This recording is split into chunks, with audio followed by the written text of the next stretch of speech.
네, 안녕하세요. 오늘 우리가 함께 깊이 들여다볼 자료는요, 한 입시 전문가가 쓴 수능 영어에 대한 분석글이에요. 아마 이런 생각 한 번쯤은 다들 해보셨을 것 같아요. 아니, 수능 영어, 이거 대체 왜 이렇게 어려운 거지? 실생활에서 쓰는 영어랑은 너무 다른 거 아니야? 그렇죠. 내가 이걸 왜 공부하고 있나? 뭐 이런 현타도 오고요. 네, 바로 그 질문에서 오늘 이야기를 좀 시작해 보려고 합니다. 이 글이 아주 흥미로운 게 수능 영어의 그 높은 난이도가 단순한 실수가 아니라는 거예요.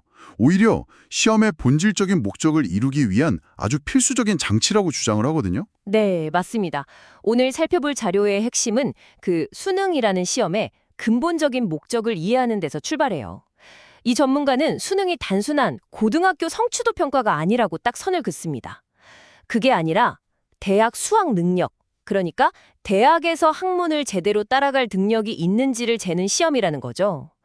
바로 이 지점에서 영어 영역의 역할이 완전히 재정이 됩니다. 그럼 이걸 한번 풀어보죠.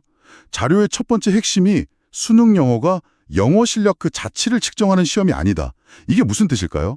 마치 영어를 도구로 써서 다른 무언가를 측정한다는 것처럼 들리는데요. 정확합니다. 자료에 따르면 수능 영어는 영어를 매개로 한 고차원적 사고력 평가 도구예요.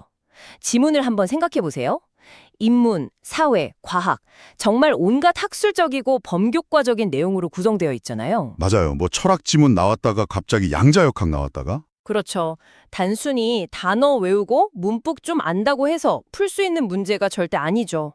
오히려 복잡한 글의 논리 구조를 파악하고, 그 숨겨진 의미를 추론하고 전체적인 주제를 꿰뚫어 보는 능력. 이걸 요구하는 거예요. 본질적으로 국어 영역의 비문학 독해랑 그 성격이 매우 유사하다고 볼 수 있습니다. 그러니까 영어는 일종의 경기장 같은 거고 그 안에서 펼쳐지는 진짜 경기는 논리적 사고력이라는 거군요.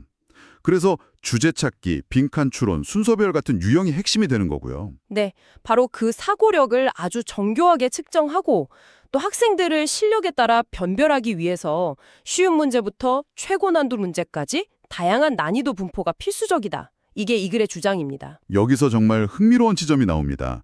바로 변별력이라는 개념인데요. 시험이 왜 어려워야만 하는지 그 이유를 아주 인상적인 비유로 설명하고 있어요. 네, 여기서 아주 재미있는 비유가 등장하죠. 최정예 특수부대원을 선발하기 위해 고안된 체력 검정의 난도를 일반 행정병 선발 기준에 맞춰 낮춰서는 안 된다. 이 비유가 수능의 역할을 아주 명확하게 보여주는 것 같아요. 와, 굉장히 단호하네요. 네, 수능은 대학 교육을 받을 최상위권 인재부터 모든 스펙트럼의 학생들을 각자의 위치에 맞게 공정하게 줄 세우는 역할을 한다는 거죠. 그러니까 누군가에게는 너무 어려운 그 칠러 문항이요. 사실은 최상위권 학생들의 실력을 정확히 가려내기 위한 뭐랄까 필수적인 장치라는 거군요. 맞습니다. 그래서 자료는 최고난도 문제를 못 풀었다고 시험을 비난할 게 아니다. 오히려 자신의 성적을 통해 현재 실력과 위치를 인정해야 한다. 이렇게까지 주장하는 거고요. 그렇습니다. 만약에 시험의 변별력이 사라지는 순간 대학이 우수한 학생을 선발하는 기능 자체가 마비될 수 있다는 그런 위기감을 담고 있는 주장인 거죠. 자, 그럼 이 모든 것이 의미하는 바는 뭘까요? 만약에 이 논리를 그냥 무시하고 모두가 만족할 만한 쉬운 수능을 만든다면요? 그럼 어떤 일이 벌어질까요?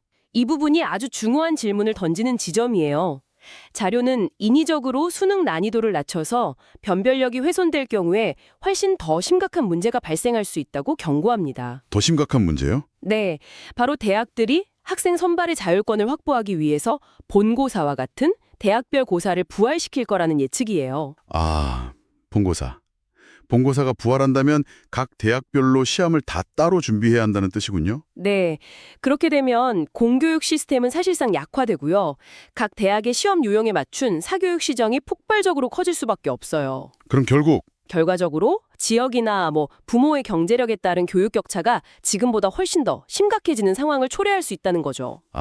그렇군요. 따라서 이 전문가는 현재의 수능 난이도 체계가 이런 최악의 상황을 막고 최소한의 공정성을 확보하는 가장 현실적인 방안이라고 역설하는 겁니다. 이야기의 끝은 훨씬 더 큰 그림으로 연결이 되네요. 이 어려운 시험이 결국 국제 경쟁력을 갖춘 인재 양성을 위한 것이다. 이런 주장인데요. 이건 솔직히 좀 큰 비약처럼 들리기도 합니다. 네, 저도 처음엔 그렇게 생각했어요. 그런데 그 연결고리가 훈련의 방식에 있더라고요. 수능 영어는 단순 암기가 아니라 근본적인 독해력과 사고력 자체를 기르는 훈련을 강제한다는 거예요. 아, 훈련을 강제한다. 네. 이러한 고난도 문제에 도전하고 또 해결해 나가는 과정에서 길러지는 인내심, 그리고 분석적 사고 능력.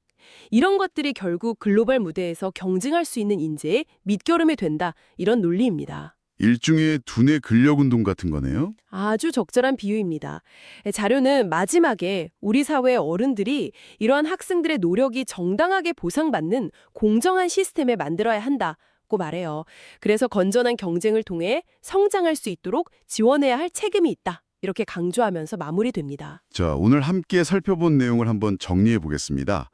이 전문가의 주장에 따르면 수능 영어가 어려운 이유는 그게 영어 능력 시험이 아니라 대학 수학 능력을 측정하는 사고력 시험이기 때문이었어요. 네, 맞습니다.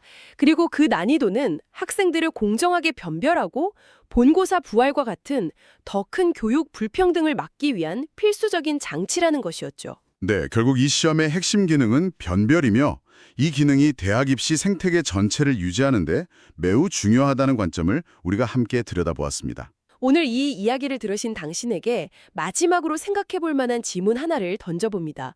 이 자료는 현재의 수능 시스템이 경쟁력 있는 인재를 기르는 수단이라고 주장했습니다. 하지만 과연 학생들을 한 줄로 세우기 위해 고안된 단 한 번의 시험이 21세기에 필요한 글로벌 경쟁력의 다채로운 측면들, 예를 들어 창의력이나 협업 능력 혹은 윤리적 사고 같은 것들 말이에요. 이런 것들을 정말로 측정하고 또 길러낼 수 있을까요? 이것은 오늘 자료가 답하지 않은, 하지만 우리가 계속 고민해봐야 할 중요한 질문일 겁니다.